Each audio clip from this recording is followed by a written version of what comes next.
പ്രസംഗിക്കുന്ന ഈ സുവിശേഷ സന്ദേശം, ഹല്ലേലൂയ, ഈ സന്ദേശത്തിന്റെ കേന്ദ്രബിന്ദു യേശുക്രിസ്തുവാണ്. ഈ സന്ദേശം, ഹല്ലേലൂയ, ഈ സന്ദേശത്തിന്റെ ഉടമസ്ഥൻ യേശുക്രിസ്തുവാണ്. ഹല്ലേലൂയ. ആ യേശുക്രിസ്തുവിനെ കുറിച്ചുള്ള സന്ദേശമാണ് സുവിശേഷം. യേശുവിന്റെ ജനനമാണ് സുവിശേഷം. യേശുവിന്റെ മരണമാണ് സുവിശേഷം. യേശുവിന്റെ ഉയർപ്പാണ് സുവിശേഷം. യേശു എന്തിനു വേണ്ടി ജനിച്ചു? യേശു എന്തിനു വേണ്ടി മരിച്ചു? യേശു എന്തിനു വേണ്ടി ഉയർത്തു? ഹല്ലേലൂയ. ലോകത്തിൽ എത്രയോ മഹാന്മാർ ഇവിടെ ജനിച്ചു വീണു പ്രിയമുള്ളവരെ. എന്നാൽ അവരൊക്കെയും മരിച്ച് അടക്കപ്പെട്ട് ഇന്നും കല്ലറകളിൽ ഇരിക്കുമ്പോൾ ഒരേ ഒരു മഹാത്മാവ് മാത്രം ഇന്നും ഉയരത്തിൽ ജീവിക്കുന്നു. അല്ല, ഉയർത്തെഴുന്നേറ്റ് സ്വർഗത്തിൽ ജീവിക്കുന്നു. ആ യേശുക്രിസ്തുവിന്റെ സന്ദേശമാണ്, ആ യേശുക്രിസ്തുവിനെ കുറിച്ചുള്ള സന്ദേശമാണ് ഞങ്ങൾ ഇന്ന് പകൽക്കാലം നിങ്ങളോട് അറിയിച്ചു കൊണ്ടിരിക്കുന്നത്. Praise the Lord. ഹല്ലേലൂയ. ഈ യേശുക്രിസ്തു, ഈ സന്ദേശത്തിന്റെ 4 വിധ ഉദ്ദേശങ്ങളുണ്ട്. സുവിശേഷത്തിന്റെ 4 വിധ ലക്ഷ്യങ്ങൾ. ആ സുവിശേഷത്തിനകത്തെ കേന്ദ്രബിന്ദുവായിരിക്കുന്ന യേശുക്രിസ്തു 4 ഉദ്ദേശങ്ങൾ നിവർത്തീകരിക്കാനാണ് ഈ ഭൂമിയിലേക്ക് ഇറങ്ങി വന്നത്. അതിൽ ഒന്നാമത്തെ ഉദ്ദേശമാണ് യേശുക്രിസ്തു പാപികളെ രക്ഷിക്കുവാൻ ഭൂമിയിലേക്ക് വന്നു. ഹല്ലേലൂയ. പാപ പ്രവർത്തികളിലൂടെ നീങ്ങിക്കൊണ്ടിരിക്കുന്ന മനുഷ്യനായിരിക്കുന്ന പാപികളെ രക്ഷിക്കുവാനാണ് യേശുക്രിസ്തു ഭൂമിയിലേക്ക് വന്നത്. ഹല്ലേലൂയ. പാപത്താൽ, പാപ സ്വഭാവങ്ങളാൽ, നേരത്തെ ഓർപ്പിച്ചതുപോലെ കൊലപാതകങ്ങളാൽ, ആക്രമണങ്ങളാൽ, ഹല്ലേലൂയ, അതുപോലെ തന്നെ ദോഷകരമായ പ്രവർത്തികൾ ചെയ്തുകൊണ്ടിരിക്കുന്ന മനുഷ്യരെ പാപികൾ, അല്ലെങ്കിൽ പാപ സ്വഭാവത്തിനുടമകളായതുകൊണ്ട് പാപികൾ എന്നാണ് അല്ലെങ്കിൽ നമുക്ക് വിളിക്കുവാൻ കഴിയുക. അതുകൊണ്ട് തന്നെയും അത്തരത്തിലുള്ള മനുഷ്യരെ തേടിയാണ് യേശുക്രിസ്തു ഭൂമിയിലേക്ക് വന്നത്. സമ്പന്നന്മാരെ തേടിയല്ല, മഹാന്മാരെ തേടിയല്ല. അല്ലെങ്കിൽ യേശുക്രിസ്തു ഭൂമിയിലേക്ക് വന്നത് പാപികളെ തേടിയാണ്.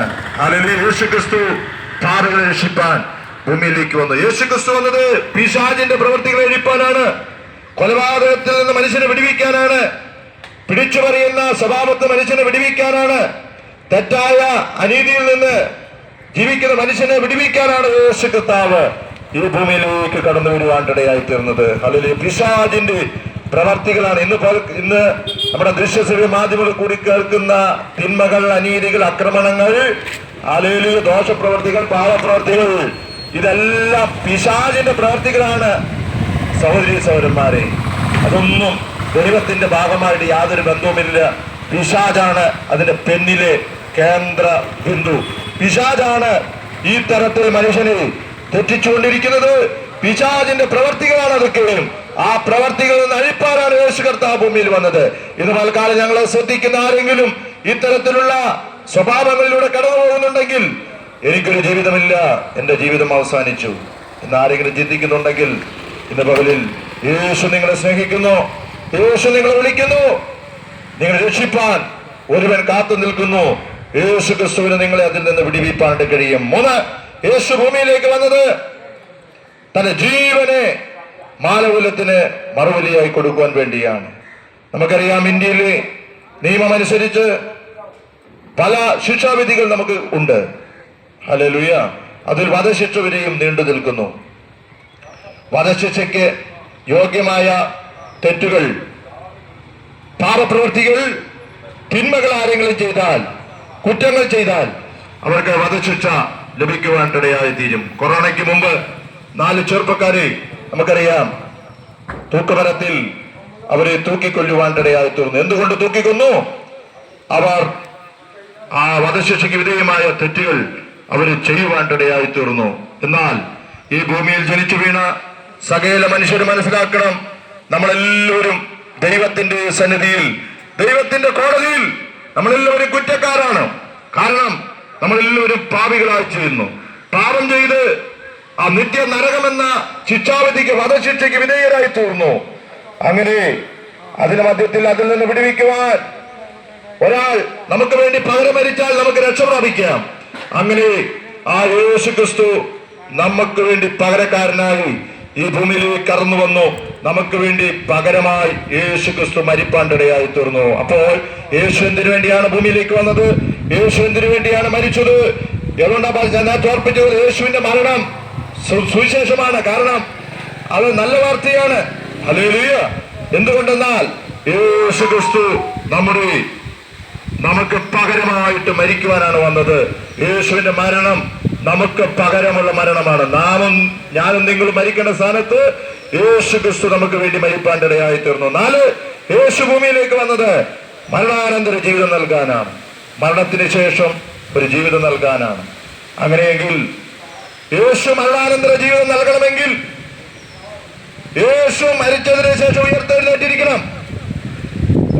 മരിച്ചതിന് ശേഷം ഉയർത്തെഴുന്നേൽക്കാത്ത ആർക്കും മരണാനന്തര ജീവിതം ഡിക്ലെയർ ചെയ്യാൻ പറ്റില്ല.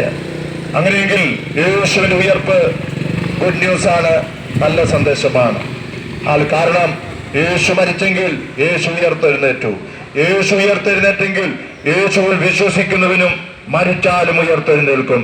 ഞങ്ങളെ കേൾക്കുന്ന പ്രിയ സ്നേഹിത, മാനകുലം മുഴുവൻ മോക്ഷത്തിന് വേണ്ടി യാത്ര തിരിക്കുന്നു.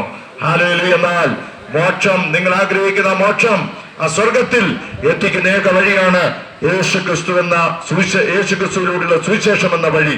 കർത്താവ് പറഞ്ഞു, ഞാൻ തന്നെ വഴിയും സത്യവും ജീവനുമാകുന്നു, എന്നിൽ വിശ്വസിക്കുന്നവൻ മരിച്ചാലും ജീവിക്കും. ഞാൻ എന്റെ സന്ദേശം കൂടെ അവസാനിപ്പിക്കാൻ ആഗ്രഹിക്കുകയാണ്.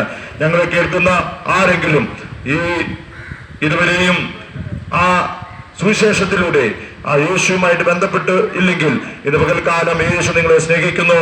നിങ്ങൾക്ക് വേണ്ടിയാണ് യേശു ഭൂമിയിലേക്ക് വന്നത്.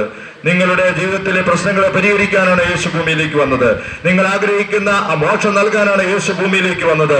നിങ്ങൾക്ക് വേണ്ടി പകരം വരിക്കാനാണ് യേശു കർത്താവ് ഭൂമിയിലേക്ക് വന്നത്. ഹല്ലേലൂയ. ഞങ്ങൾ നിങ്ങളുടെ വാക്കുകളെ ചുരുക്കുന്നു. നിങ്ങളെല്ലാവരെയും ആ ക്രിസ്തുവിലേക്ക് ഞങ്ങൾ സ്വാഗതം ചെയ്യുന്നു. ആ നിത്യസ്വർഗത്തിലേക്ക്, യേശു ക്രിസ്തുവിലൂടെയുള്ള ആ നിത്യമോക്ഷത്തിലേക്ക് നിങ്ങളെല്ലാവരെയും ഞങ്ങൾ സ്വാഗതം ചെയ്യുകയാണ്. അതിൽ ഞാൻ എന്റെ വാക്കിലൂടെ ചുരുക്കട്ടെ. ഒരു നിമിഷം നിങ്ങൾക്ക് വേണ്ടി ഞങ്ങൾ പ്രാർത്ഥിക്കാൻ ആഗ്രഹിക്കുന്നു.